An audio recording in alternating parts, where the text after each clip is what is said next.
1 अगस्त से। आप हमारे भी लल्ला का नामकरण कर दो ना। पुत्री, ये क्या कह रही हो तुम? विनती कर रही हूँ, और मेरी जे आग्रह अस्वीकार मत ही करो। आप दोनों भाइयों का नामकरण एक साथ हो जाएगा।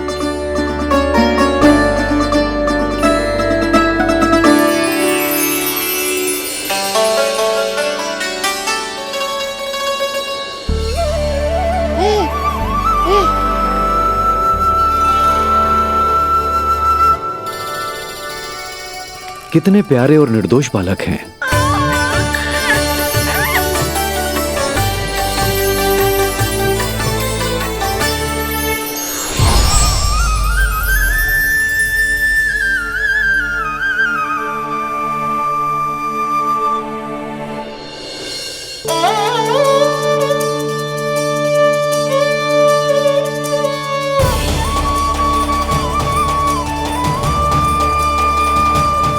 इन दोनों को देखकर गुरुदेव की आंखों में आंसू क्यों आ गए?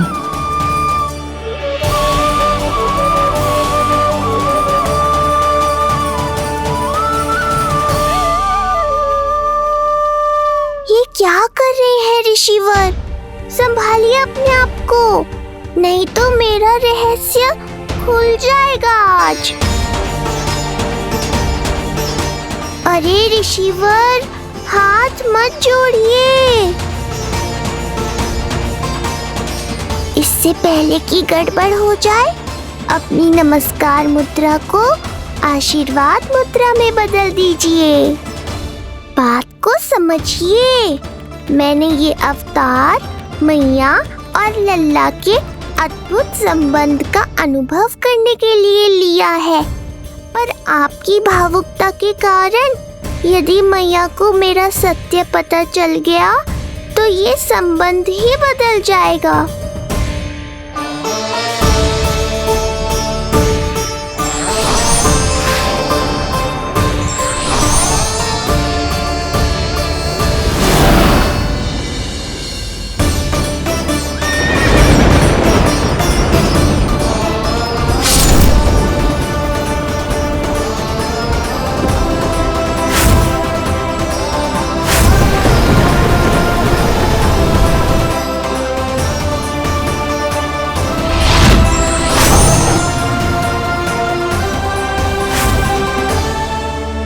अब आप सब कुछ जान चुके हैं ऋषिवर, इसलिए अब मेरे सामने हाथ जोड़कर मेरे सत्य को उजागर मत कीजिए।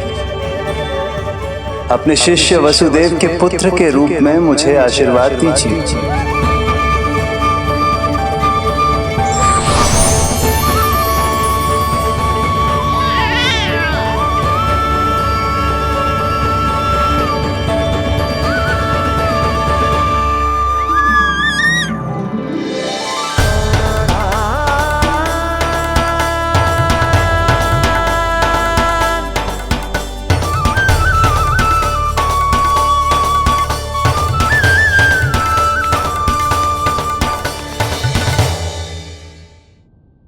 ऋषिवर, आप मौन क्यों हैं? और आपकी आंखों में आंसू? सब कुछ ठीक है ना? अब तो आप हमारे लल्ला का नामकरण करोगे ना? इन दोनों का नामकरण करना मेरा सौभाग्य होगा पुत्री।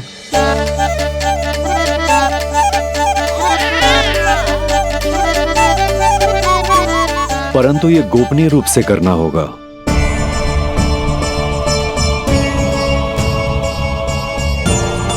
अवश्य ही स्वामी का आग्रह होगा,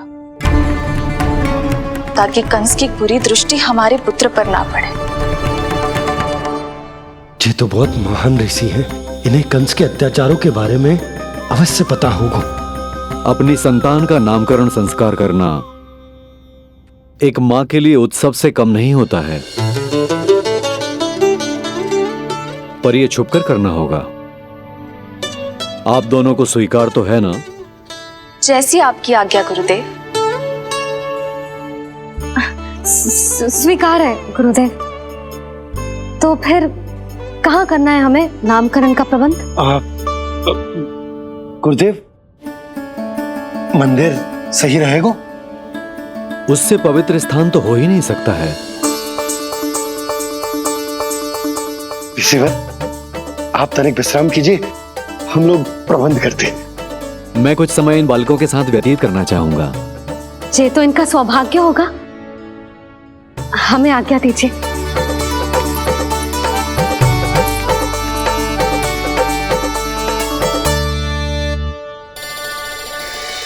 प्रभु, स्वयं भगवान होकर भी आपको बंदी गृह में जन्म लेना पड़ा।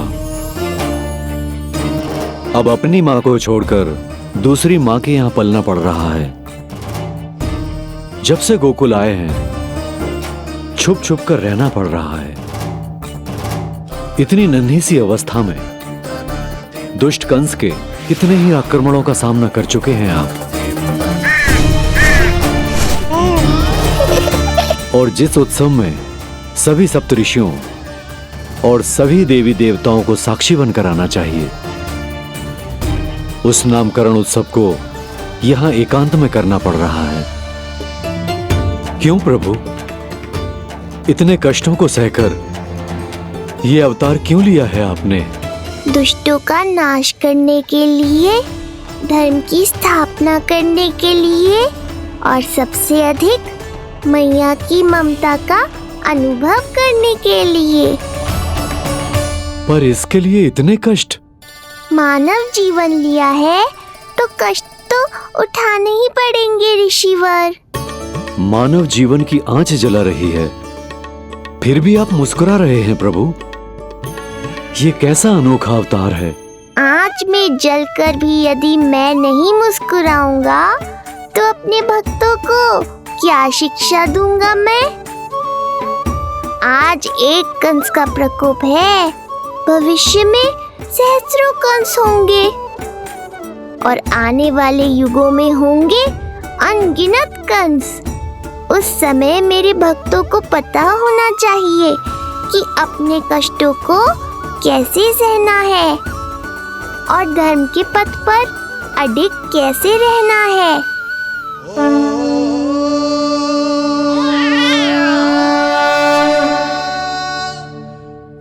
आप धन्य हैं प्रभु।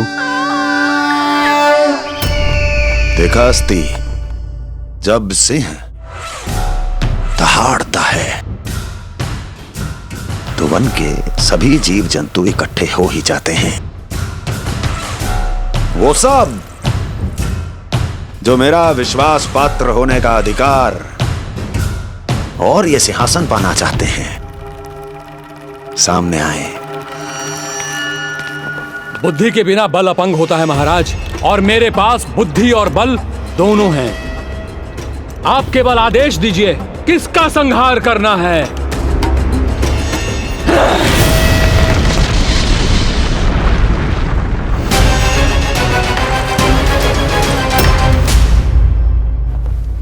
सारी तैयारी हो गई। बोलो। आप गुरुदेव को बुला लो, मैं रोहिणी जीजी और बालकों को ले आती हूँ। यशोदा, तुम रुष्ट तो ना हो ना मुझसे? मैं भला रुष्ट क्यों होने लगी? नहीं, तुम जो उत्सव बड़े धूमधाम से करना चाहती थी और बहुत प्रसन्न हूँ मैं कि हमारे लल्ला का नामकरण स्वयं ऋषि गर्ग पूरे विधि विधान से कर रहे हैं। मैं समझ गई, उत्सव बड़ा हो या ना हो, प्रसन्नता बड़ी होनी चाहिए। अरे मैं तो इतनी उत्साहित हूँ कि दोनों भाइयों का नामकरण आज के शुभ मुहूर्त पे हो रहा है। तो इससे पहले जो बीत जाए, जाओ। आप ही बुला लो।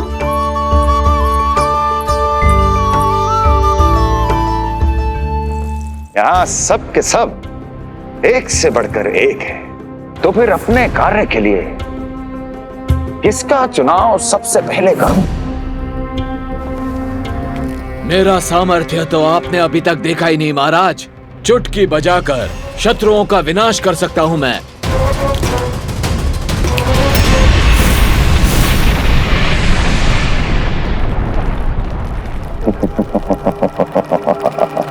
वाह! किंतु आपने तो बताया ही नहीं कि करना क्या है। वध करना है,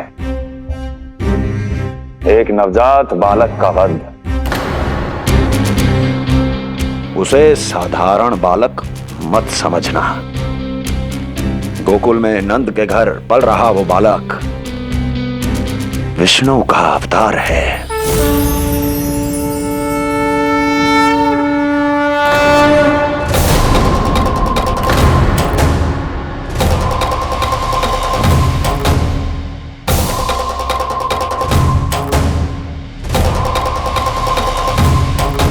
क्या हुआ?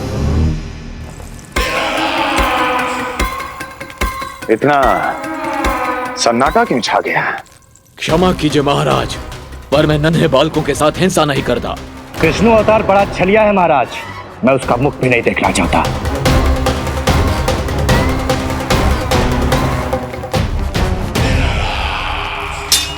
जाने दो इन्हें। वैसे भी इस सिंहासन के लिए मुझे कायरों की कोई आवश्यकता नहीं। जाने दो।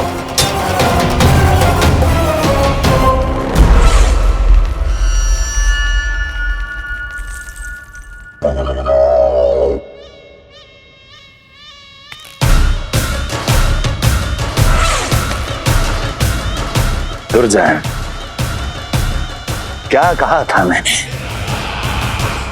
मैंने कहा था केवल वही आए जिनके हृदय में साहस का ज्वालामुखी धधकता हो, जिनकी तलवारें पर्वतों का सीना चीरने के लिए व्याकुल हो, जिनकी संकल्प शक्ति इतनी दृढ़ हो कि वो मृत्यु से टक्कर ले जाए। वही होगा इस सिंहासन का असली अधिकारी। महाराज,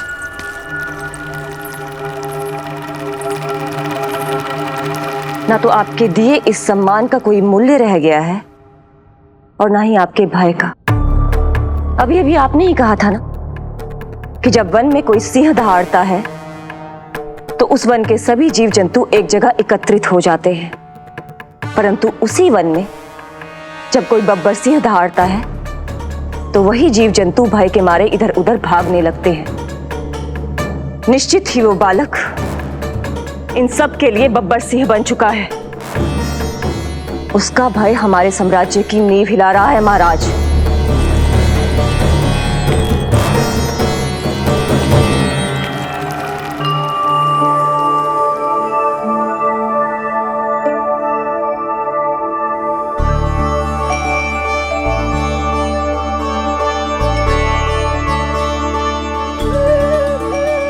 हे नारायण, मेरा मार्गदर्शन कीजिए।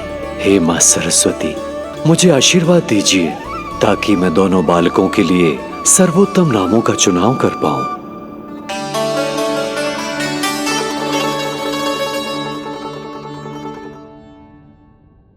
आपके पुत्र को बड़े भाई के कर्तव्य का निर्वाह करना है और इस दायित्व को प्रभु श्री राम से अच्छा किसने निभाया है?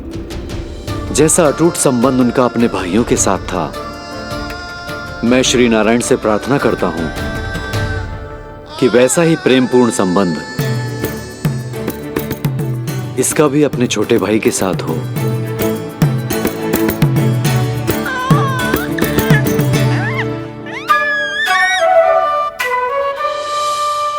इसीलिए इसका नाम राम हो। इसीलिए इसका नाम राम, इसीलिए इसका नाम राम।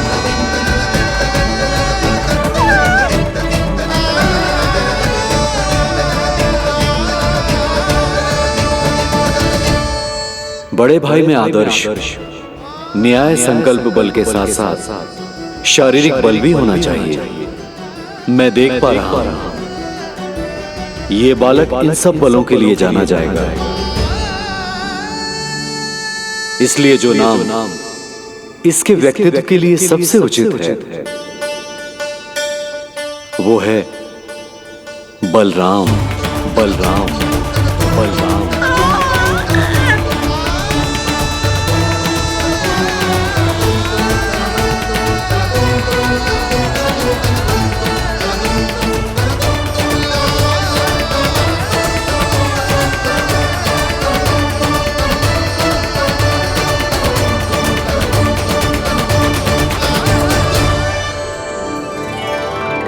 बलराम।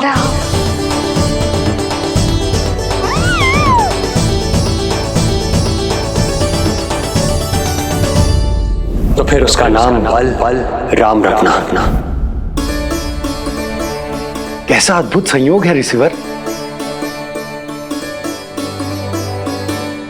जब इसके जन्म की सूचना देने मैं वसुदेव भैया के पास मथुरा गया था, तब उन्होंने भी यही नाम रखा था, बलराम। ये संयोग नहीं, नारायण की इच्छा है नंदराज। बलराम से अधिक उपयुक्त नाम इस बलराम के लिए कुछ और हो ही नहीं सकता है। पर मैं तो दाऊ कहकर ही बुलाऊंगा इन्हें, बलदाऊ।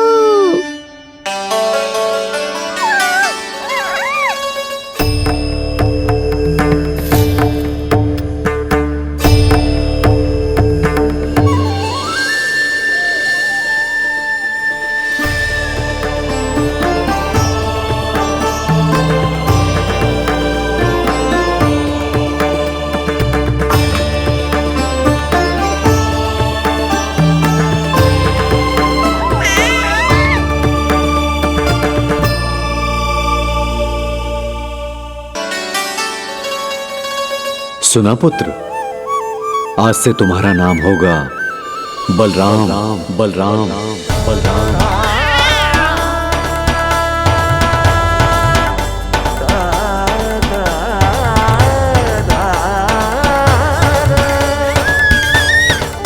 गुरुदेव, कितना अद्भुत नाम दिया है आपने इसे। अब मेरे लल्ला को भी ऐसा ही कोई उत्तम सा नाम दे दो।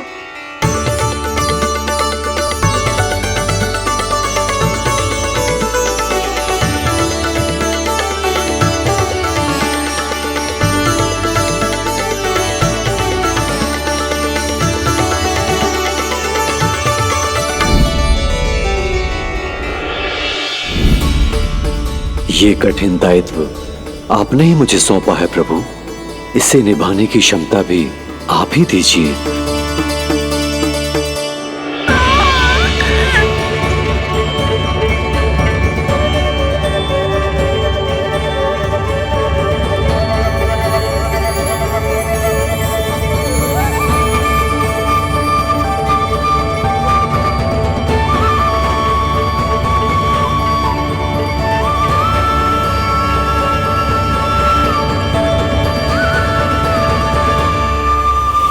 कृष्ण कृष्ण कृष्ण कृष्ण कृष्ण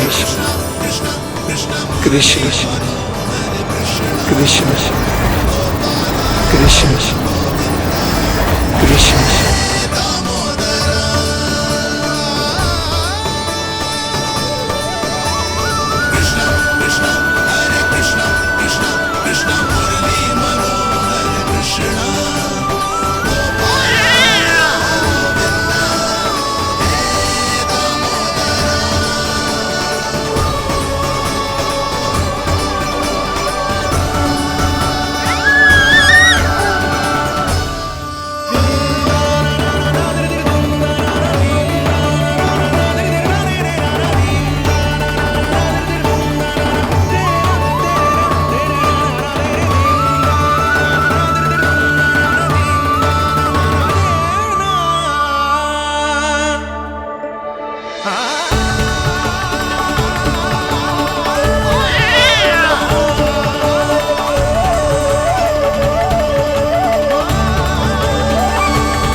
कोई साधारण शब्द नहीं है, ये अनेक विशेषताओं से भरा हुआ है। क बना है कमलकांत से, अर्थात वो जो श्रीपति विष्णु जैसा हो।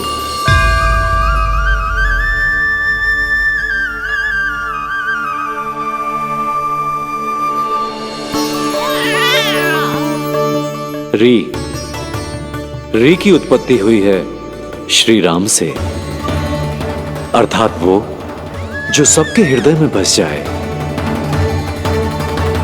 श ऐश्वर्य के स्वामी विष्णु के लिए, अर्थात वो जो समृद्धि लेकर आए।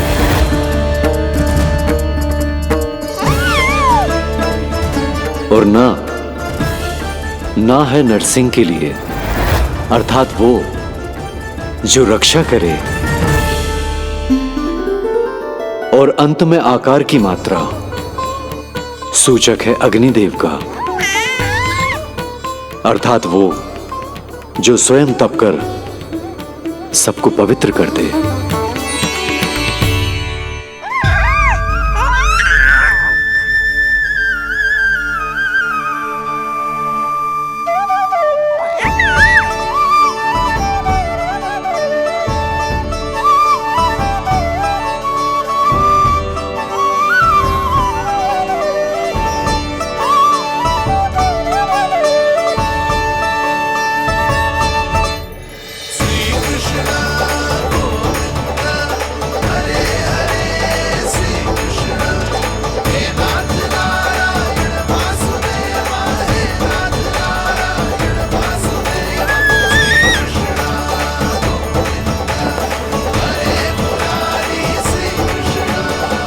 आज से तुम्हें सारा संसार जिस नाम से पहचानेगा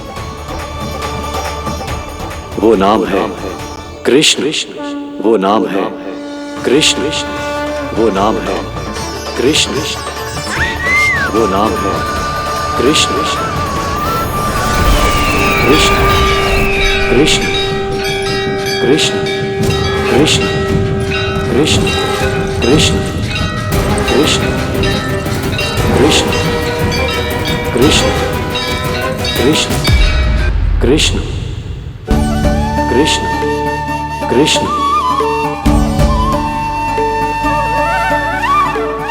यशोमती मैया के नंद लाला, यशोमती मैया के नंद लाला। असुरी कार्य करने वालों के लिए कृष्ण नाम का अर्थ एक और भी होगा। वो घनी अंधेरी रात जिसमें इसने जन्म लिया, पर इससे जो प्रेम करते हैं उन सभी के लिए कृष्ण नाम का अर्थ होगा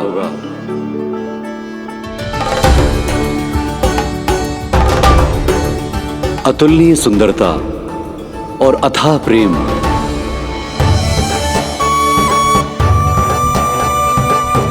इन दोनों विशेषताओं का साक्षात स्वरूप होगा ये कृष्ण।